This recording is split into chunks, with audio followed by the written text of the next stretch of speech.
আলামিনের দুঃখের কথা যে মালিক উট পালন করে সে কি বলতেছে রাজা ও আল্লাহর নবী আপনার সব উটগুলা একটা অসুস্থতার মাধ্যমে দুনিয়া ছেড়ে চলে গেছে।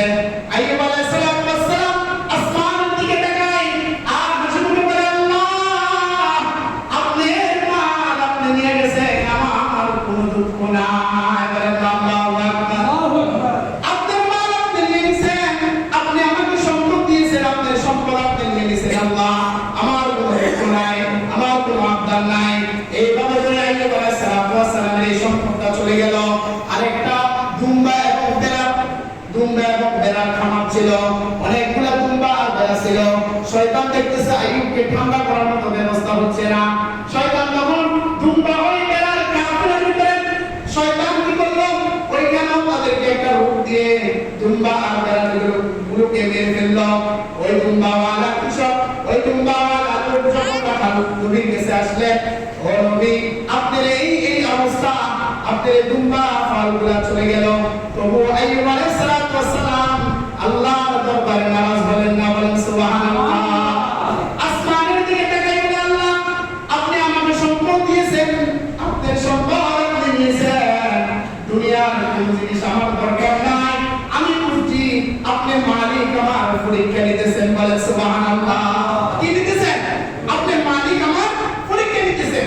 আমি আপনার পরীক্ষার প্রস্তুত, জানি আপনার পরীক্ষার সাথে আমি ফের উঠবো না, তবে মালিক আপনার পরীক্ষা দেওয়ার জন্য আমি প্রস্তুত, আপনি আমাকে পরীক্ষা নিতে পারেন। আইয়ুব আলাইহিস সালামের এইভাবে করে তার প্রথমে তার দুইটা সম্পদ নষ্ট হলো, তার আরেকটা সম্পদ ছিল কৃষি সম্পদ। তার ওই সময় পুরা কৃষক ধান গম যত কিছু আছে সকল কিছু শয়তানের অসহায় দিয়ে খারাপ পরিণত করে দিয়ে তার ওই সম্পদগুলোকে ধ্বংস করে দিলেন। বলে নাউজুবিল্লাহ। শয়তানের ফসলগুলো নষ্ট করার পরে আইয়ুব আলাইহিস সালামের দরবারে কৃষকেরা এসে বলতেছে ও নবী আপনার এই সম্পদগুলো নষ্ট হয়ে গেছে। আইয়ুব নবী কৃষকদেরকে বুঝাইতেছেন ও ভাই যে মালিক 3 বছরের সম্পদ আমার বান্ধনে রাখছে, এই মালিক সম্পদ নষ্ট করলে কিছুই হবে না। মালিক সম্পদ নষ্ট করছে তো কি হয়েছে? মালিকের দরবারে সম্পদের কি নাই? অভাব নাই। আল্লাহ রাব্বুল আলামিনের নবী যখন বলল এই সম্পদ নষ্ট হয়েছে তো কি হয়েছে? পুরা দেশের সম্পদ নষ্ট হয়ে গেছে। তারপরে বলতেছে 3 বছর পর্যন্ত আমার দেশের প্রত্যেকটা মানুষ না খেয়ে মারা যাবে না, অভাব খাওয়া হবে। 3 বছরের খাদ্য আমার গোদামে মজুদ আছে। বলেন আল্লাহু আকবার। এত সম্পদের মালিক ছিল তবে আল্লাহকে বলে নাই 3 বছরের সম্পদ আমার মজুদে জমা আছে। ও দুনিয়ার মানুষেরা, শয়তান তখন এই কথা শুনে ফেলল। আরেকটা পরীক্ষার প্রমাণিত হইতেছে। সন্তান ওই গোদামের ভিতরে আগুন লাগাই দিল, 3 বছরের খানা শয়তান নষ্ট করে দিল। কেমন পরীক্ষা! শুধু এখানে তো নয়, শয়তান তখন কি করল? তার 14 জন সন্তান ছিল। হযরত আইয়ুব আলাইহিস সালামের 14 জন সন্তান ছিল। কয়জন? আমরা দুজন মিলে খাওয়া ছিল। কয়জন ছিল? 14 জন। হ্যাঁ, যত কম সন্তান তত সুখী। এ কথা কি মুসলমানের না খ্রিস্টান? কথা কয় না? খ্রিস্টান। আমরা কথা বুঝি না আমরা নাকি? যত সন্তান তত শান্তি, যত সন্তান তত শান্তি, যত কম তত বেড়া। কথা বুঝছে? আইয়ুব আলাইহিস সালামের 14 জন সন্তান ছিল। শয়তান আর কিছু নাই। শয়তান ভাবলো অর্থনীতির উপরে দিয়ে গজব দিলাম, আইয়ুবকে সুদা করা যায় না, আইয়ুবকে ফেল করানো যায় না, অর্থ সম্পদ গেল, এখন তার জানের উপরে দিয়ে দিব। কিসের উপরে দিয়ে? বলেন জানের উপরে দিয়ে। এখন তার জানের উপরে দিয়ে দিব। শয়তান তখন কি করলো? আইয়ুব আলাইহিস সালামের সন্তানগুলো ঘরের ভিতরে ঘুমাইতেছে। শয়তান এসে জোর করে কাহাওয়া দিয়ে তারপরে রড চুরমাচুর করে সন্তানগুলোকে একসাথে মেরে ফেললে। কেমন পরীক্ষা!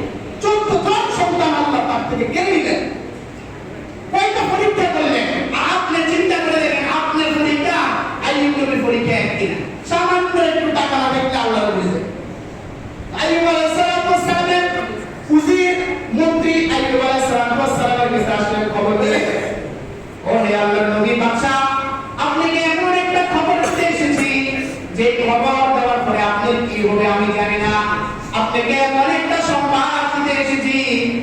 সংবাদ আমার মুখ দিয়ে আসবে কিনা জানি না। আপনার কাছে এমন এক সংবাদ নিয়ে এসেছি, খবর নিয়ে এসেছি, যে খবর দিতে আমার পায়ের হাঁটুগুলো কাঁপতেছে, আমার গাম দিতেছে। আল্লাহ নবী বলতেছে, ভাই বলো এমন কি আর খবর দিবে?